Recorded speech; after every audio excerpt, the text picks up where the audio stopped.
You're such an asshole. AssholeConsulting.com. I think this will be the last one of the night. And I got to get to the more philosophical ones. Some of you guys sent me some interesting ones on Bitcoin and the death penalty, so we'll be getting to those tomorrow, I hope.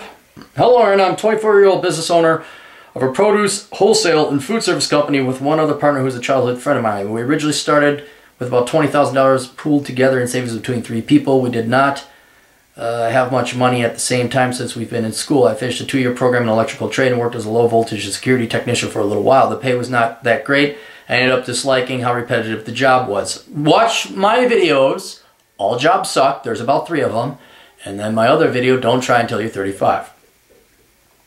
No matter how hard I work, I got paid the same shit. We had a partner in the company who bailed out on us to go traveling around the world and actually enjoy life. We've had a pretty rough start at first, taking a $15,000 hit in some of our imports.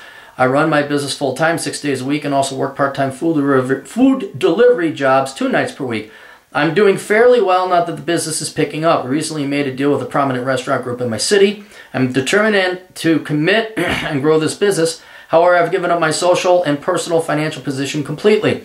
I realized that life was much simpler working for someone else. Yes, it is. My friends that keep in contact with my friends that I keep in contact with do invite me to hang out, but I rarely even go out anymore. Haven't had a real relationship with a girl and it does not look like I will have the time or money to do so for a while. Yes, I know in my 20s I should be having fun like everyone else. Thankfully, I live with my parents still, free of charge, because I haven't taken a cent out of my business in order to expand our operations.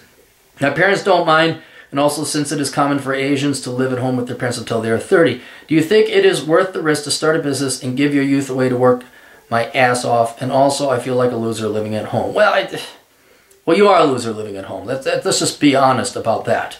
But given today's economy and this and that, and blah, blah, blah, blah, blah, blah, there's no longer any shame living at home. The millennials are, I mean, you got to judge by your peer group. Yeah, compared historically, it's pathetic you live at home. But millennials, it's like, wow, you moved out at 43, dude. Oh, you must be really independent for a millennial. So don't worry about that. Plus, you're running a business, and I think it's admirable and noble what you're trying to do. All right.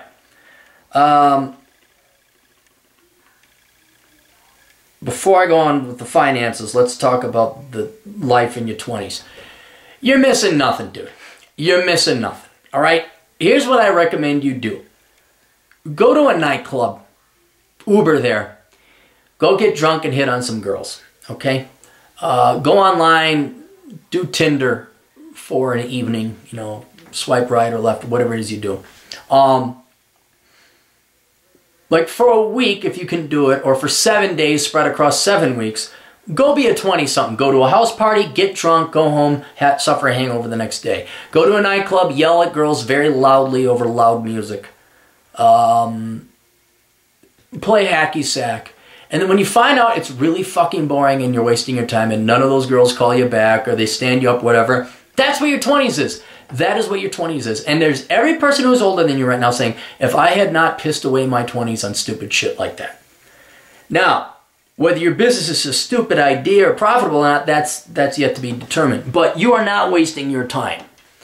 And I'd like to say that, oh yeah, the 20s are great at this and that. Now, if you're doing world travel or you're traveling, doing road trips, then I'd say maybe.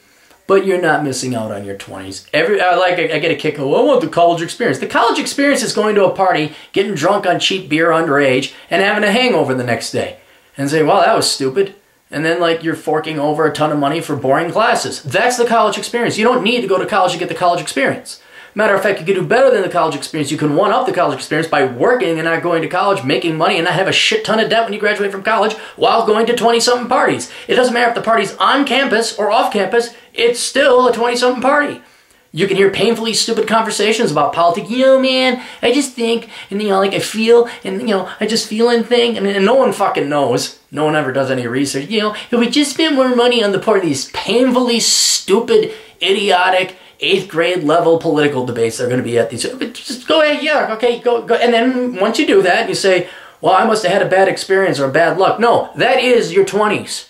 That is every 20-something party. That's it. So you're not missing out. Now, What concerns me is I've asked you, and I follow up with some questions, like, because you say, we cleared 17,000 in business. What do you mean you clear? Is that sales? Is that profits? Is that after tax? What's your accounts receivable, accounts payable look like? Do you have a line of credit? Are you collecting from your borrowers, your clients? All right. Are your accounts payables due? Do you know accounting? Do you know whether you are making money or not? I tried to ask that. You didn't answer, which makes me worried. You don't know accounting. You don't know how to read an income statement. So I'm going to read through my question here. Wait, so this business is now just you and your friend? Have you put together income statements for the company? Does it make money? And if so, how much money does it make for the both of you? Yes, it's just the two of us now. Our third partner was not committed to the business. I do accounts every night, 7 days per week. The company is managed quite well, in my opinion. I do all the receivables and bookkeeping, and my partner does most of the payables, logistics, and purchasing. All right, that's a fair split between them. Usually there's one guy that does all the work, and they go, I'm a big idea guy. We both operate the business and deliver during the day. We're indeed profitable and growing. Keep in mind, we've only been in business for about a year and a half. Neither of us are getting paid from the business. Well, then is the money just sitting and accruing in the business account? How do you eat? To answer your question, margins in the produce industry change depending on the season, the market price, and what we were able to purchase at. Our best month, we did $50,000 in sales, grossing $10,000. These are wrong accounting words. We did our best month, we did $50,000 in sales, grossing $10,000.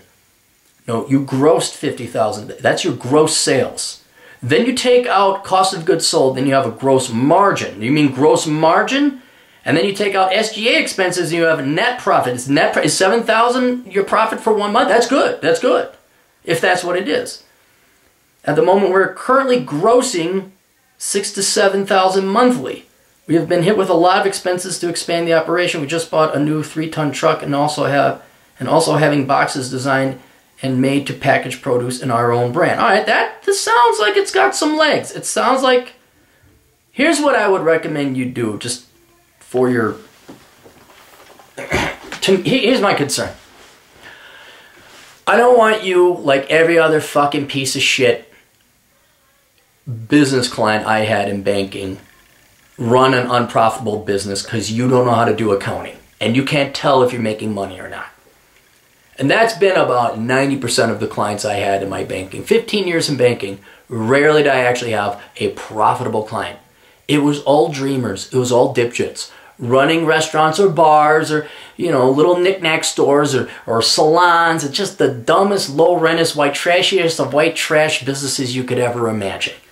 And none of them made money. And they didn't know because they didn't know how to do accounting.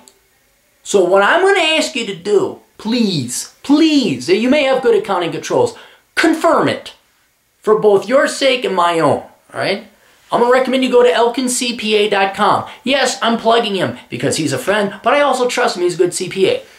Give him your receipts, give him your tax returns, give him and have him run an audit, all right? And what that means, he's going to audit your statements. And he's going to look, and it might cost you a couple hundred, maybe even $1,000, but this is worth finding out now. And if not now because it's tax season, if you want to go, you can go to Pete Martwick and pay an arm and a leg. You can find your own accountant. Get an accountant, a CPA, to look at your income statement, to look at your books and look at your receipts and your accounting and determine whether you actually are profitable or not. Right? And it really will help, especially if you're growing the way you are, you need to learn a little bit about accounting and gross sales, gross margins, net profit, right? Income statement, learn the income statement, learn the appropriate vocabulary, so when you go to a banker, you have standardized forms. Now your tax return should have this, but you have standardized income statement and a balance sheet if you have a balance sheet. You give it to the bankers, everyone knows how much money you're making, including you.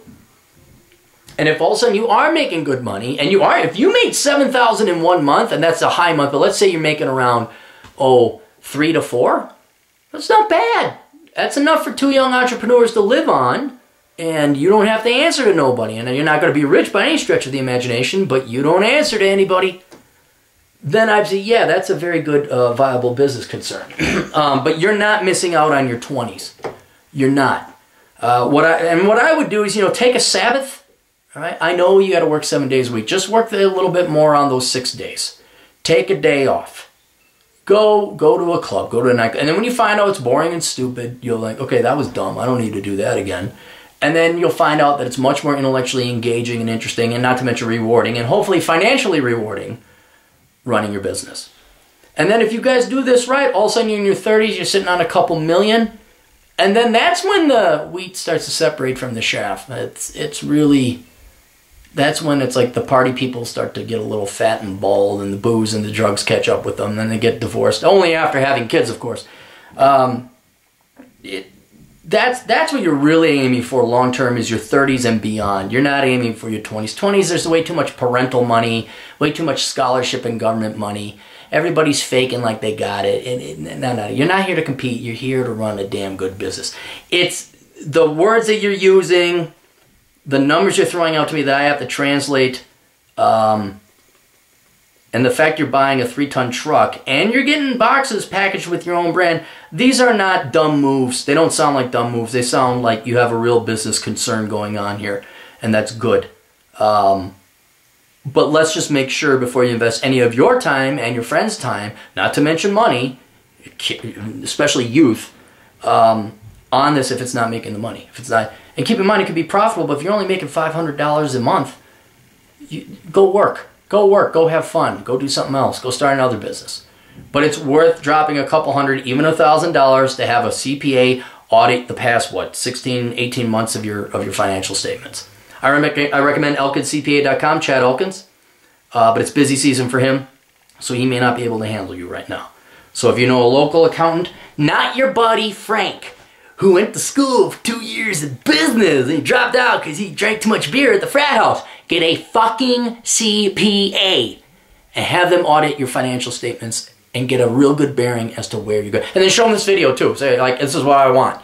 And then the CPA, oh, that man curses a lot, but yes, we will do that for you. So, all right, that's it. You guys got questions, go to assholeconsulting.com, where I, America's older brother and the world's only professional asshole in the dark night of advice columns and the IKEA of consultants will consult you. You can check out my blog at captaincapitalism.blogspot.com. Donate to my Patreon account at patreon.com/Aaron Clary, because I don't need the money, but assholes can always use more because it pisses off all the right people. And then tell friends about Asshole Consulting if they got questions or problems. And money. We'll see you guys later. Toodles.